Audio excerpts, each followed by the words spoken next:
Hi, it's KCCK's Culture Crawl. I'm Dennis Green, and talking today with composer and band leader and middle school band director, Paul Lichty. Hi, Paul. Hello, Dennis. It's great to be here.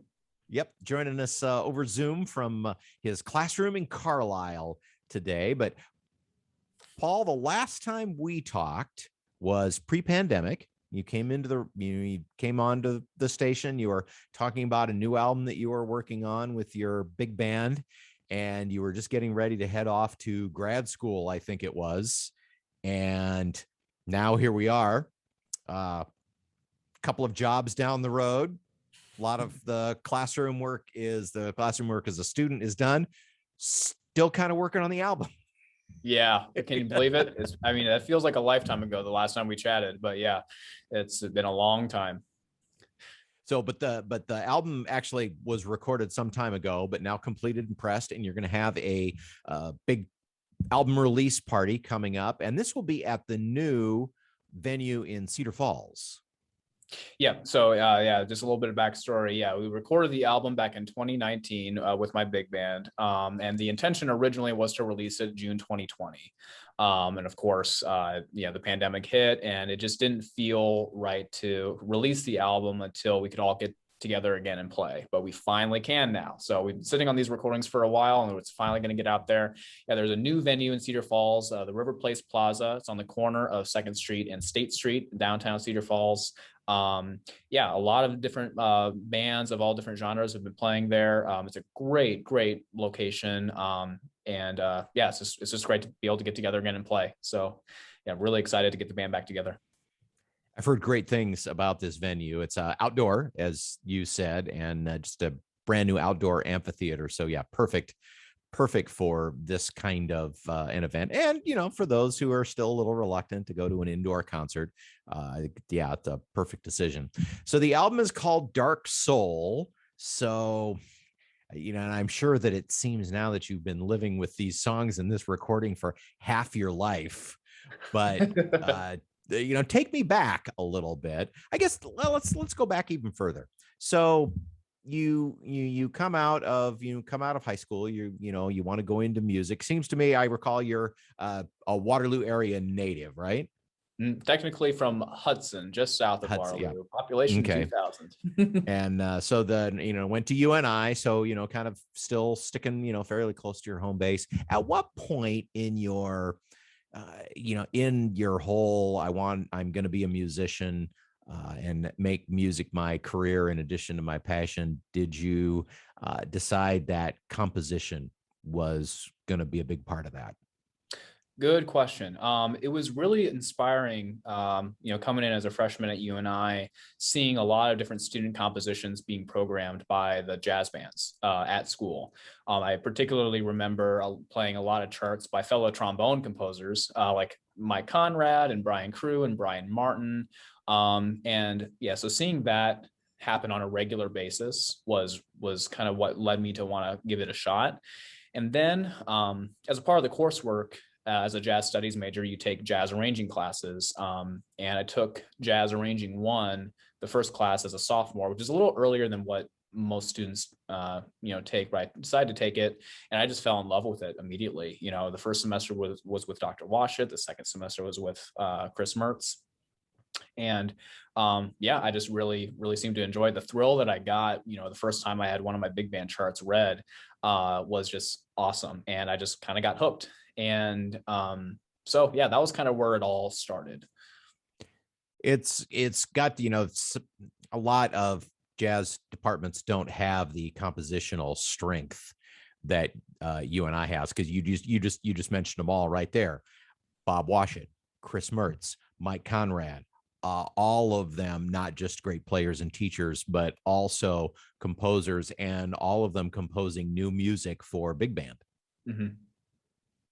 Yeah, so no, it's not really too unusual that if you had a kind of an inkling in that direction, that would be fertile ground, right, to grow that. So now we mentioned those 3 in particular, and I'm sure all of them, great mentors for you.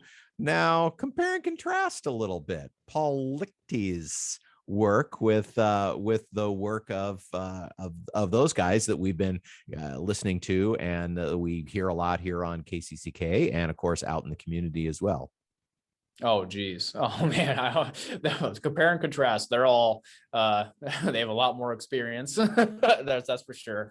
And, you know, I did take more lessons with Chris Mertz, and I would say that my compositional voice probably stems a bit more from kind of his lineage, you know, more modern type orchestrations and harmonies and everything like that.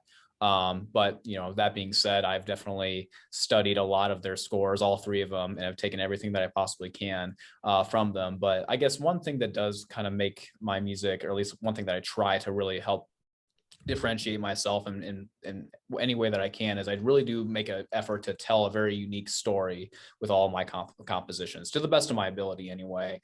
That's kind of how it all starts with me. I have a very, you know, either a specific event in my life or something specific that I have in my mind, that, you know, of a story that I really want to tell. And that kind of helps me kind of dictate the, you know, where we kind of go throughout the composition. And that is, you know, Mertz and Mike and Bob, you know, they do that as well. But that's kind of one common trait amongst at least a lot of my charts is it's almost kind of, you know, I try to almost tell, you know, as if it was like a movie or something like that. So yeah, I guess, yeah. But, yeah, The compositions on Dark Soul, which was the first piece to kind of see the light of day, and which was the last? the first one, oh boy, it was a chart called The Liar, the Troll, the Weakling, and the Grownup.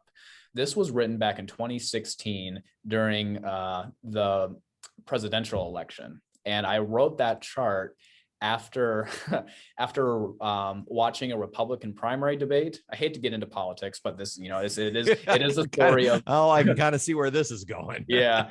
So each of those names, the liar, the liar, the weakling, the troll, the Grownup, they were all nicknames for different Republican candidates. Those words were all said during the debate. So and each of the different soloists are supposed to represent each of the different candidates. And yeah, so that's the oldest one. And that was actually before like the primary even like officially happened. And so that the chart kind of is pretty dated as a result. But so yeah, that was the oldest one. That just kind of tried to capture my feelings after watching that debate. It was really very interesting. And then the most recent one, I believe, was, oh geez, I think it was a piece called, yeah, I remember now, Grindr Greatness. And it's kind of a sequel to another chart on the piece called Tinder Madness. And those are both, Tinder and Grindr are both dating apps. And so Grindr Greatness was kind of like a sequel to that experience. It just kind of sums up and experiences on that app. And I'm just going to warn everybody listening, I don't recommend downloading Grindr if you don't absolutely have to. So yeah, yeah, don't bother. Yeah, Grindr Greatness is a positive experience. Grindr is an app. Yeah. Yeah. Enter at your own risk. Yeah, there you go. So these compositions were all completed a couple of years ago, and then you went into the studio at that time. But run down the list of the personnel on the album, and do you have perfect attendance for your concert on the 17th, or will some different people be joining? Mostly all the same people. There were a couple of people who aren't able to make it. Again, it's been 2 years, so it's kind of, you know, we all have done various different things the last couple of years, but the personnel who are on the album, who recorded on the album, and the rhythm section, I'll start with them. We've got Elvis Phillips on guitar. He actually composed the title track. It's the only track on the album that is originally composed by somebody else. I did the big band arrangement, but he composed Dark Soul. And so he's playing guitar. Jarrett Purdy is playing piano, and he's playing it for the performance as well. Blake Shaw is playing bass, and he recorded on the album too.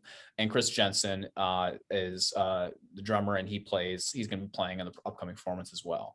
Trombone section, this is the section that looks the most different. In the recording session, we had Brian Crew, Mike Conrad, Colin Kruko, and Tom Rauch in the trombone section, but we're going to have Brian and Tom are not able to make it for the performance. So we got Dr. Anthony Williams playing lead trombone and Zach Morton playing bass trombone out of the Quad Cities. Really excited to have both of them play with the group. Saxophone section, we've got, Gabe Scheid, Sam Bills, Nolan Schrader, Simon Harding, and Thomas Sparks were the ones who recorded on the album. Fortunately, Sam is not able to make it to the performance. He's actually going to be expecting a baby around that time. So really happy for him. Unfortunately, he won't be able to make it, but we've got Chris Mertz coming in and playing alto. So too bad you can't find good subs. I know, right? Yeah, I will have to deal with Chris Mertz, I guess. But so that'll be really exciting. And then trumpet section, it's all the same people. It was Antonio Garza, Colton Whetstone, Dave Rezick, Rishi Kalusu, and Kyle Martin all recorded on the album, and they will all be playing on the gig. So most of the same people. Yeah, really stoked to have everybody back together again. It's been a lot. It's just been too long. So yeah. The concert is admission is free. It'll be October 17th at the River Place Plaza in Cedar Falls, and your start time is 5 p.m., right? Yep.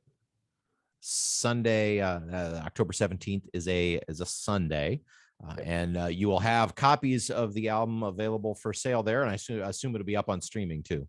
Yep, all the major streaming platforms, and we will have physical copies for sale too. Yeah, it's just great to finally, we've been sitting on these recordings for such a long time, and now it's finally going to get out there. So could not be more excited to hear everyone play again, but also finally get this project that I've just been, so much of my life has been kind of focused on finally coming to fruition. Well, of course, these compositions are now a few years old. Tell me what you've been working on in the meantime.